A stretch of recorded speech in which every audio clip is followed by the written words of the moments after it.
Hello, my name is Anthony Jones. I am a concept artist for the film and game industry. I've been doing this since 2007. I worked for some companies like Blizzard, Sony Santa Monica, Riot Games, and I worked on films like X-Men, the Warcraft film, and even the latest Sonic movie. Today, I'm going to be showing you guys kind of what I would do in a professional setting. And one of my goals with this talk is to also help people understand that talent is something that you can earn, something that you can build towards. And so whenever people hear the word talent, what ends up happening is that they think that it's something that's just given to them.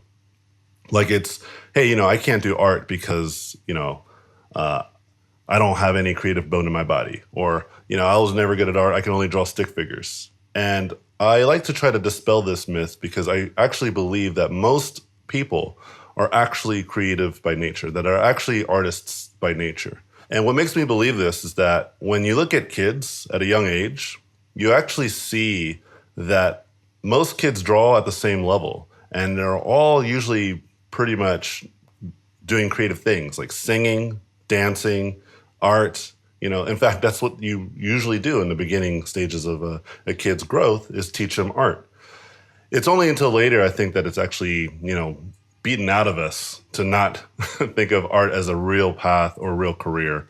And what I would like to do while you guys are watching is try to start to give you my philosophy on how to break this mentality and maybe potentially, open up your own abilities to become an amazing creative and really find the career path that really suits your, interests and hopefully inspire you and motivate you to understand that this is totally something that everybody and all people can do. It's not really as hard as you think. It just takes a lot of effort and a lot of patience. Before I get started though, I wanted to show you my portfolio. I think it's really important to show you the kind of caliber of work that I actually do. So you know that I am someone who can draw pretty well and has a lot of skill in this specific thing. And a lot of what I do is digital painting, and the tool of choice is Photoshop. I love Photoshop. I've been using Photoshop since the very beginning of my career. There was a time where Photoshop was something that you would actually have to buy outright. Like it was like about $800 to $1,000 software. And I used to say I would own I knew about $700 worth of Photoshop. And I think that that's really important to note because I really took the tool to its limits to be able to create the artwork you see here. And you're gonna see it, you're gonna see me do it. And before we even get started there, I wanted to share you an image here of something that I did in 2007, which is clearly god-awful. And it's one of the most proudest artworks that I thought I had in 2007. So proud I framed it, as you can see. And I repainted that in 2017. And I wanted to show this on the front end of this to kind of talk about, I genuinely earned my skills. I clearly drew like a child, and then I now move at a professional level. So let's get into it.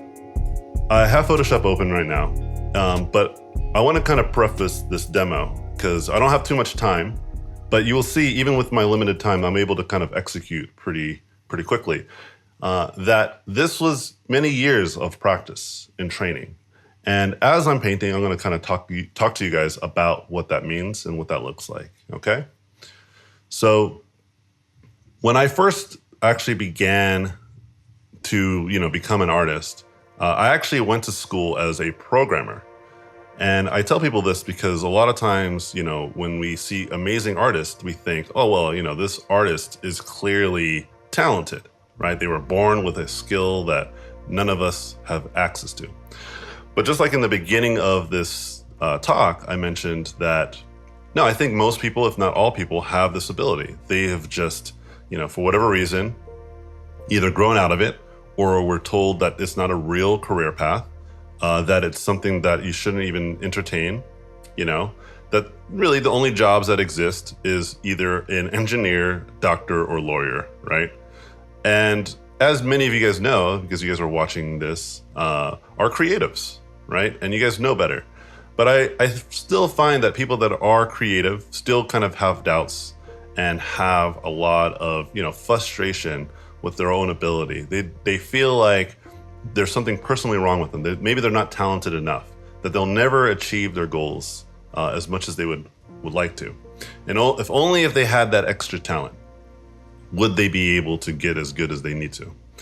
One of the reasons why I think it's not a good strategy is because, for one, if you really think about, what it is to get good at art, all it takes is just a ton of practice and a ton of diligence. And what ends up happening is that people rely on motivation. I don't feel motivated enough. I don't feel motivated to draw today. I don't feel inspired to draw today. I don't nothing's coming to me. And what ultimately ends up happening is that they do nothing, right? They feel really frustrated. They kind of quit. They put their pencils down and then they just move on. But if you really were to ask a simple question, like if I were to ask you this question, hey, what do you think it takes to get good at art? Do you believe that you have to draw a lot? And most artists would be like, yeah, of course I would have to draw a lot. So then I say, then why did you stop drawing? Just because you didn't like how you felt, right? Because you didn't feel motivated. When you actually fundamentally know that you should be drawing, regardless of how you feel. And in fact, you should stop thinking of it as, hey, I don't feel motivated. You should think of it as, no, I have to be patient and I have to be resilient. The patience is that I know that the more I draw, the better I will get. So that means it'll take time. The resilience is, I don't feel like drawing today. I feel like a real, crappy person today. I don't think, I have it in me. But you know what? I heard this talk by Anthony Jones, and he was saying, just draw anyway. And my advice to you is just spend like 30 minutes and don't worry about the quality. Focus on the time. I'm putting 30 minutes in, and after the 30 minutes, I'm done for the day. That's right. For the whole day, you don't have to draw anymore. Because what I'm trying to teach you guys and explain to you is that you're really trying to build a habit of like, I'm drawing or I'm doing art or I'm doing something creative, not for the sake of having quality at this moment, but to have quality in the future. And when you start to think this way, you will see improvement drastically. A good way of thinking about this too is if you were to go to the gym and I said, hey, I can lift, 400 pounds, whatever, deadlift 400 pounds. That's a lot of weight. And then I ask you, hey, your turn, lift 400 pounds. Do you think that you would be like, look, I'm not talented enough to lift 400 pounds? Or would you think, no, I don't have enough training. You are clearly, been working out for a while, so you can lift that weight, right? You would think, no, it's a skill-based thing. Anthony has obviously trained himself in weight training, so clearly he's an excellent weightlifter. But for whatever reason, when it comes to art or any other creative adventure, people don't think this way. They think, they take it way too personal. Like, I personally just suck, or I personally am not a good artist, or I don't have the skills. Where when we think about, any kind of other exercise like running, like how do you finish a marathon? You just finish it by finishing it. Maybe it takes you a whole day, but that's all you got to do. You got to run, walk, crawl those 26 miles.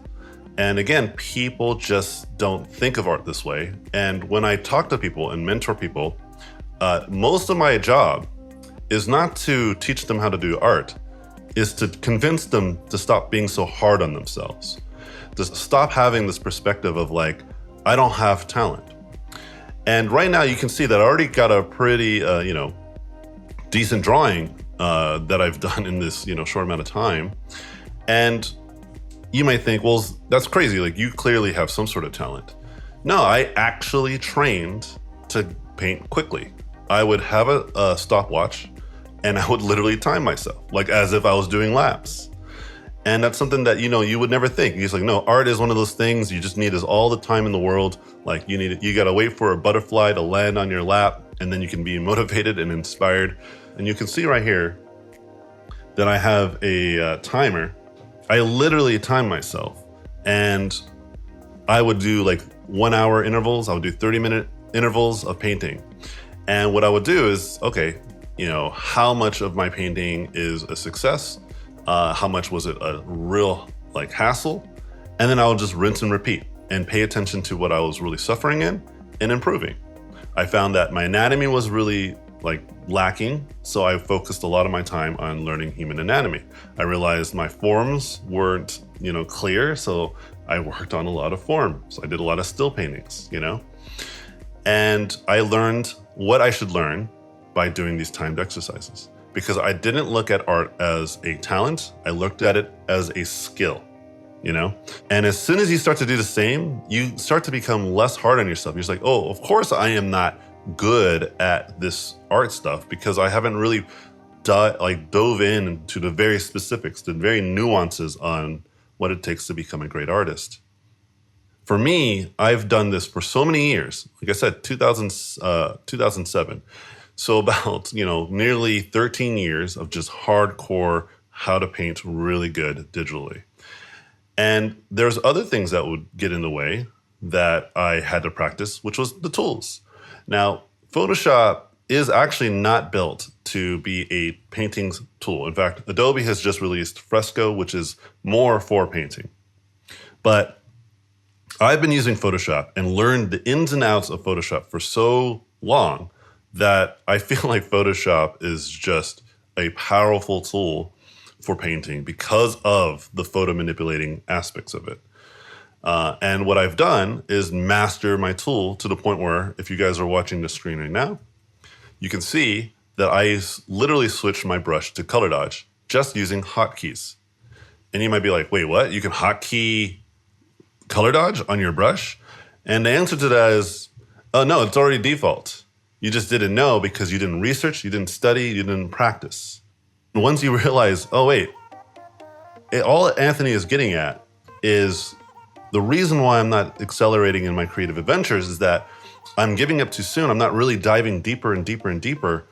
Then this whole fantasy of talent starts to evaporate and you stop saying stuff like, well, I can't draw a face. You start saying, oh, a face is really hard to draw. I need to study a human face. Or I want to make sure that my tools work better for me. So what is already available within my tool that I can use? Or what can I do within my tool, like basically hotkeys or settings, to make it even easier for me to use if it wasn't already there by default. And all of a sudden the world becomes, your oyster. You just can do whatever you want. It's like this whole adventure of getting super, super good that feels kind of like a video game too, because you start to kind of quantify your creative growth more and more. And another thing that you might notice is that I'm talking while painting, which is very challenging for many people. And this is one thing that I know a lot of other instructors that I deal with and talk with on a peer-to-peer level, they're always curious, how the heck do you talk and draw? Same thing. I have been teaching since 7 years ago. And so I literally just talk and paint in front of my students often. And at first it was very hard. At first I would paint and just stay silent for a long time and then say something and then paint. And then over time, because I was doing it for so long, now it's just second nature. Now I'm it's like walking for me, because many of you guys, I'm sure, can walk and talk, right? For me, I can paint and talk.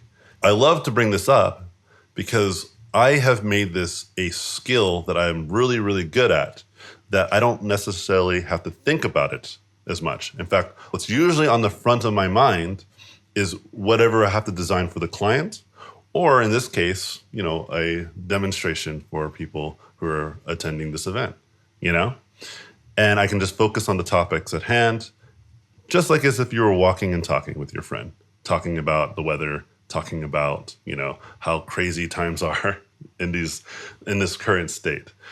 When you start to really, really, really appreciate what I'm getting at, and you stop putting all of your, talent points into having to be motivated, having to be this person who is a talented individual that was brought down by the heavens, then you can really focus on what matters, which is skill-based training.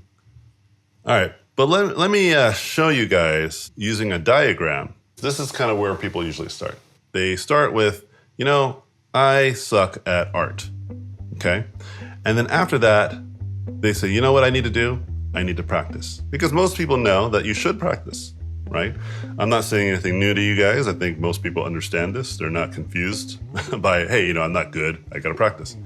But what ends up happening next is, they come to realize that it's a challenge or that it's very hard.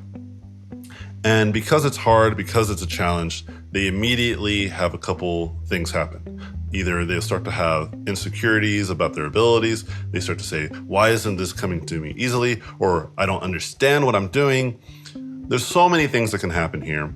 And all of them are reasonable and all of them are rational thoughts. And I am actually not, judging you for having these kinds of perspectives. I'm actually encouraging you to understand that this is actually normal. But what ends up happening is these get the best of you. And what ends up happening from there is you quit, you stop, or you do something else. You get distracted. You go outside. You're like, I haven't gone on a walk today. I'm going to go for a walk. Or I'm going to go play some video games. I'm going to do some sports. Whatever your leisure activity it is, sometimes it's just going on social media and getting lost for hours, right? You're going to do something that doesn't hurt you, like, on an emotional level and makes you feel good. But what ends up happening is that you still suck, okay? The circle has not been broken. And so obviously what I'm trying to propose here is what I like to call the spiral of excellence, meaning that you are going to do something that makes more of a spiral pattern versus a circular pattern, meaning that you realize that this is hard. So instead of quitting, guess what? You practice some more. After that you've practiced, you come to realize you still kind of suck, okay? But you are a little bit better than you were before, as you can see. If you look at this gap and we were to take the center point that I've drawn here, as the further away you are from this, which let's actually make it a 0, from 0 skill, the further away, the better you get. And this becomes a spiral where you gotta practice, you find out it's a challenge, and instead of quitting, you practice some more, and you still probably suck, but you suck less. And if you keep this pattern up, as you can imagine, eventually the spiral will get to a point where, hey, I don't really suck that much anymore. I'm actually pretty good.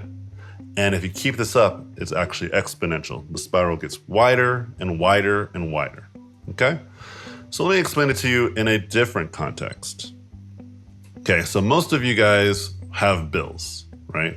So if you were to think about your, life and having to pay bills, if you don't pay bills, what ends up happening, right? You get, evicted, you get your electricity turned off, your phone gets cut off, whatever the heck it is that you forgot to pay bills. We've all been there. We've all experienced this. And it's not great. So what do you got to do? You got to make a living and you got to pay those bills. What I like to think of is that there is such a thing called art bills, basically something that you have to pay in terms of art, right? And with bills, just like, any other way of thinking about this, you will have debt, meaning that if you don't pay your bills, you will acquire debt. Now, obviously with bills, if you pay them off, you're fine. And obviously with debt, if you don't pay them off, you're going to be asked to pay them eventually. And it's still through a monetary value. But here's the thing. How do you pay off art debt? Let's say you go 2 to 3 years of really not investing in yourself, into your personal projects, into your personal growth as an artist. You don't do that 1 hour to half an hour a day suggestion that Anthony Jones said you should do. Just draw for a half an hour to an hour. That's all. Pay off your art bills, right? Let's say that you collected art debt for years. How do you pay that off? Well, you pay it off with the worst stuff possible. You pay it off with depression, anxiety, regret, remorse. These types of things, these types of emotions is how you pay off art debt. Man, why didn't I put more time into my art? Oh man, I still don't have the job and the career I want to go. Oh dude, like all of my artwork, I just hate it. You start to have these feelings, those anxieties that I mentioned. And that's a really terrible place to be. And many of us have experienced this, and I sympathize with this. So that's why I like to think of it as paying off your art bills. Because if you do that 1 hour to 2 hour a day, maybe you do 2 to 4 hours a day, regardless of how you feel.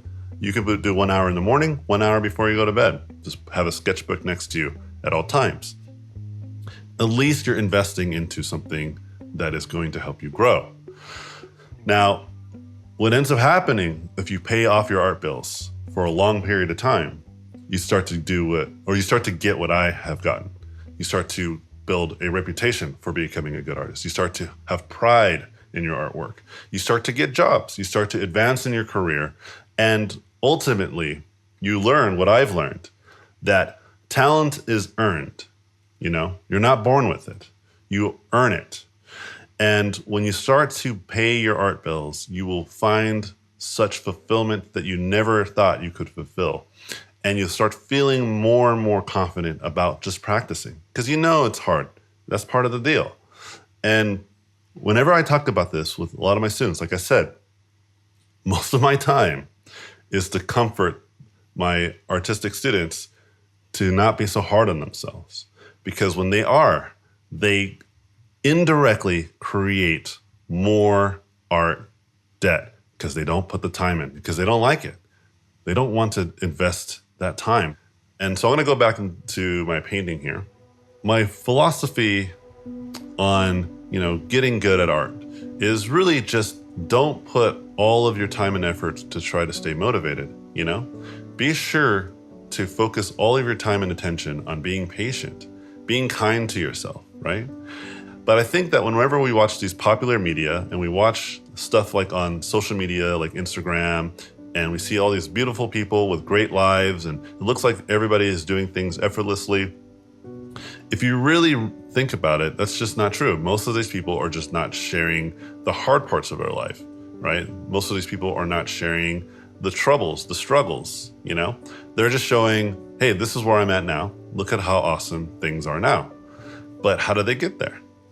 How did they accelerate? And I will tell you, in my whole career, I have met thousands and thousands of great artists. I have never met any highly skilled individual that just told me, one day I woke up, I just started drawing, and now I am, the art director for this big project, or now I am the cinematic director or the lead concept artist for these big projects or these awesome games or movies.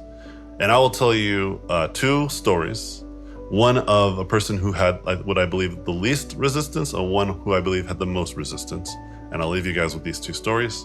A young kid went to college. He spent his young age of 16 to 18 just doing nothing but art. And when he went to college, he realized he had to up his game. He got an internship at a really reputable studio. He was not good enough still, so he spent another year of just hardcore work.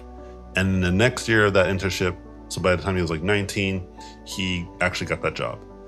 So he spent, at least 3 to 4 years of his life training to become really good. And that was a great story because he really got to a good position at a very short amount of time. But it wasn't easy. He had to really be diligent. And the hardest and the most resistant story that I've ever heard is one of my favorites. And there is this guy that I met at an event, and he told me that he used to be homeless. He lived on the streets, and he used to do street art. And one day, somebody saw his street art and said, hey, this is pretty good. Can we give you an opportunity to work for us at our studio? Can you do a test for us? And he said, yeah, absolutely. Just come back in a week. And he spent that whole week working on this art test for this guy. The guy came back, saw the work, and he's like, oh my gosh, this is amazing. You're perfect. When can you get started? And the guy said, I guess I can start right away. And the first day of his work, he went straight to the producers and said, hey, is it okay if I get my first month's pay? And the producers were like, why? Why should we give you money of any kind? And he said, because I don't have a home and I want to make sure I can get in a hotel room so I can take a shower and not come into work stinky, And when they found this out, they're like, wait, you're homeless? And they obviously helped them out. And now this person is an art director to one of the biggest game studios in the world. And he spent a lot of his youth drawing and doing art And that was the only way he could make money. So that's all he did for years and years and years. And he was very, very fortunate that somebody gave him a chance to escape the life that he had. But he was not talented. He worked for it. He earned it. And for those of you guys who are doubting your own abilities, you're doubting your own skills, and you really feel that, you're missing something, I can promise you, just take the time, take the effort, and you'll be surprised how quickly you'll get good. It might not take like several years like you think it will, or your lifetime. It might take maybe a year, and you'll start to feel good about your artwork. You'll start feeling good about your creative and personal work. So remember what I'm trying to tell you guys. Talent is earned. It's not given. So thank you guys for listening to my talk. Hope you guys were inspired and motivated. But like I said, stay more patient and be more resilient. And if you guys ever want to get a hold of me, you guys can find me on Robot Pencil, and I respond pretty quickly if you go to my Instagram. It's not a big deal. So, cheers.